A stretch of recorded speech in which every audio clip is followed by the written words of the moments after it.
Hello everyone, welcome back. You're watching Empyrion Galactic Survival episode 181.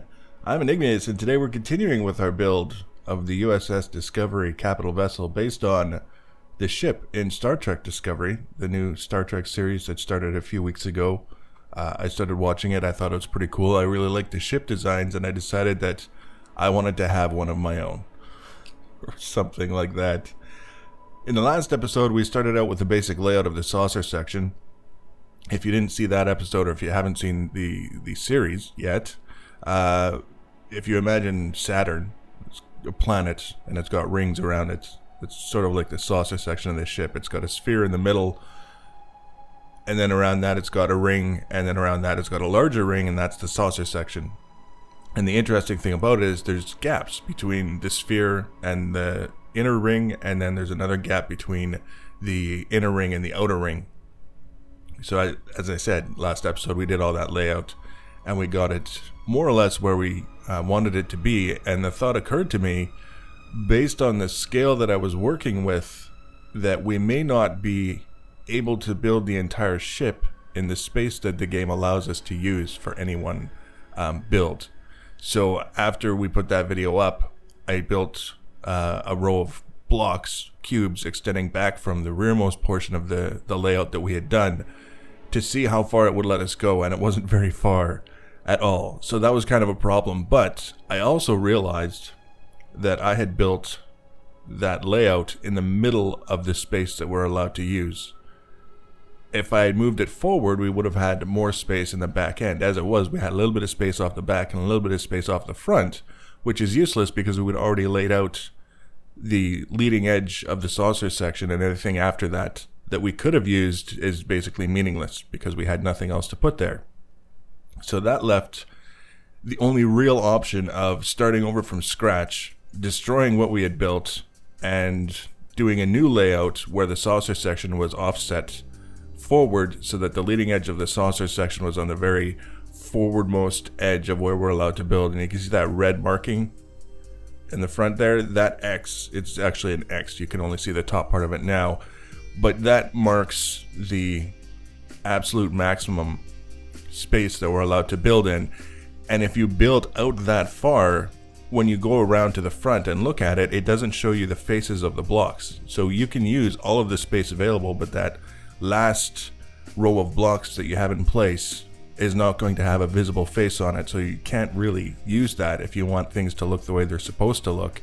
So I've got that marked now with the big red X, just to remind me not to put anything ahead of that point because it won't display properly. So we got that taken care of, we got everything rebuilt, mostly. Well, I'll tell you more about the process of getting that done in a minute, but first, just to kind of get you up to speed with what we're doing here. Now that we've got that layout done, we've got the sphere, we've got the rings for the saucer section. Now we need to start converting it into something 3D. So what I did was I started placing rings around the rings, above the rings, below the rings, everything that you can imagine, so that if you draw lines between the various rings that we're placing, it'll define that profile, it'll define that shape for us, and then all we have to do is fill in between them, and that will give us sort of the final hull shape. It's really that simple in terms of describing exactly what we're doing here. We're focusing on the top part of the outer ring for this episode. It's just an arbitrary decision that I decided that I wanted to start working on that first. It's got kind of a curved slope to it from the inner edge to the outer edge of the ring. It slopes down on a very sort of gradual curve. And I want to try and recreate that curve just for the sake of accuracy, which is a little bit tricky, a little bit time consuming, but not bad. I'm still using the voxel layout tool at plots.co.uk in order to get everything as close to a circle as we can reasonably hope. The larger the circle, the more accurate that tool is, which is very, very nice to know because these are getting quite large. Getting to this point wasn't necessarily the effortless endeavor that I thought it would be.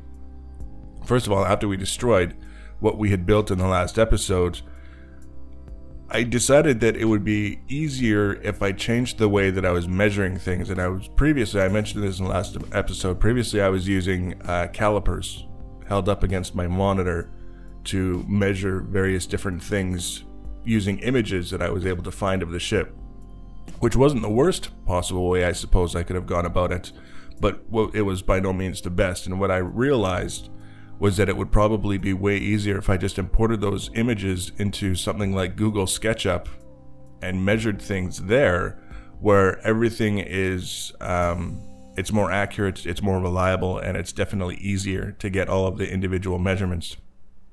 So that's what I did. And as a result, the sphere in the middle of the saucer section stayed the same. The size of that was determined by me, not necessarily attached to a specific measurement, but it's used to define the scale for all of the other measurements.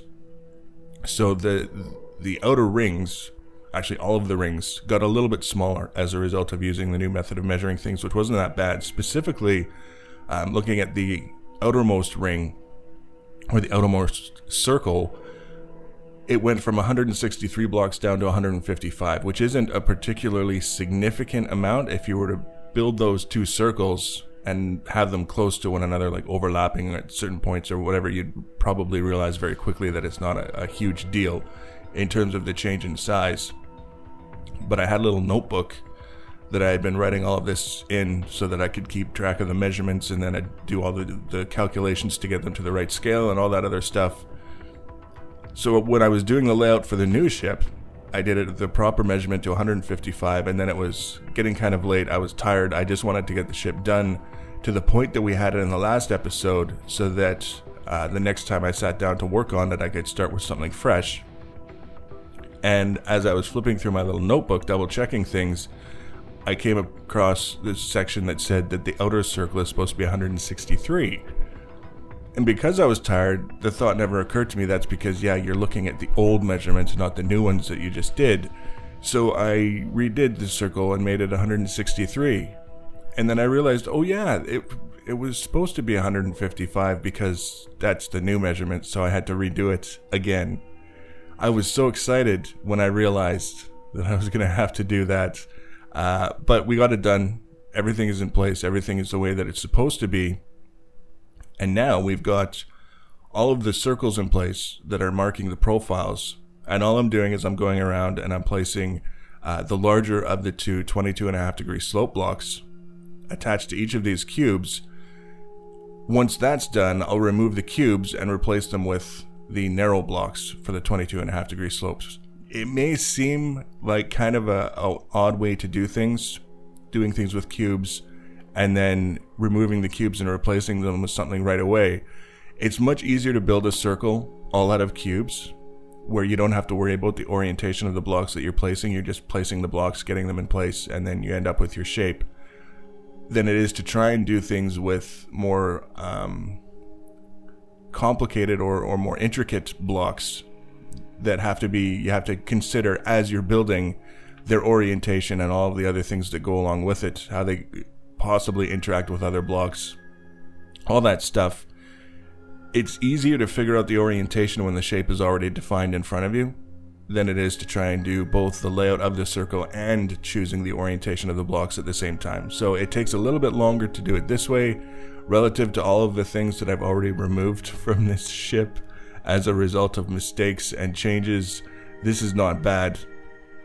By the time we get everything said and done, we'll end up with a pretty decent representation of where we want to go with this particular design. One of the other things that's worth pointing out is that the profile on the underside of this outer ring is basically the same.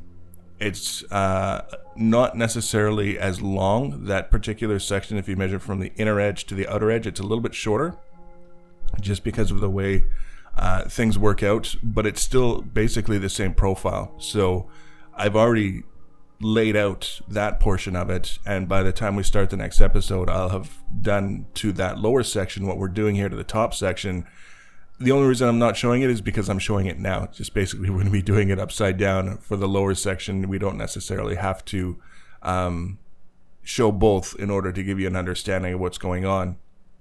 But it's taken a little while to get here, but I'm glad that we took the time to get it right from the beginning as best we could and not really compromise, because it was starting to be a little bit frustrating and a little bit time consuming to get things set up the way that we wanted them to.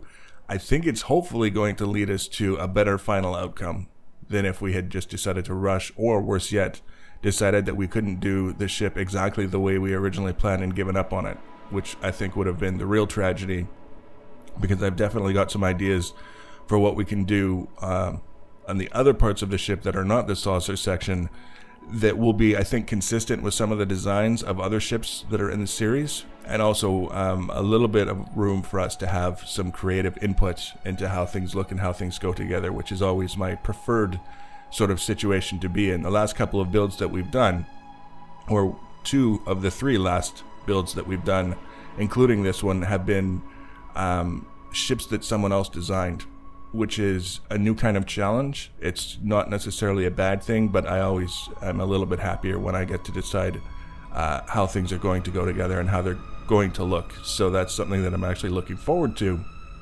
is being able to design that back end of the ship and get it to work with what we've got going on here.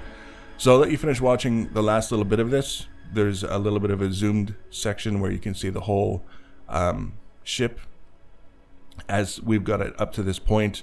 One of the things that you'll notice during that section towards the very end of the video is that there's a bunch of stuff going off the back end, and it's not layout, it's not indicating the way things are going to be for the design of that back part of the ship, but it is showing the maximum extents where we can build, both as far back as we can go and also as far to either side as we can go before the game says no more, you're not allowed to do any more of that. So there's a little bit of an opportunity to see there what the final dimensions of the ship might be, because I plan on using pretty much all of the available space to get everything laid out and everything in position where I want it to be, especially with the nacelles, because those are kind of a key detail if we're talking about a little bit of consideration for how the ship actually functions in the series. We want to make sure that the nacelles are positioned appropriately so that we don't undermine the whole purpose of setting up the saucer section the way that it is.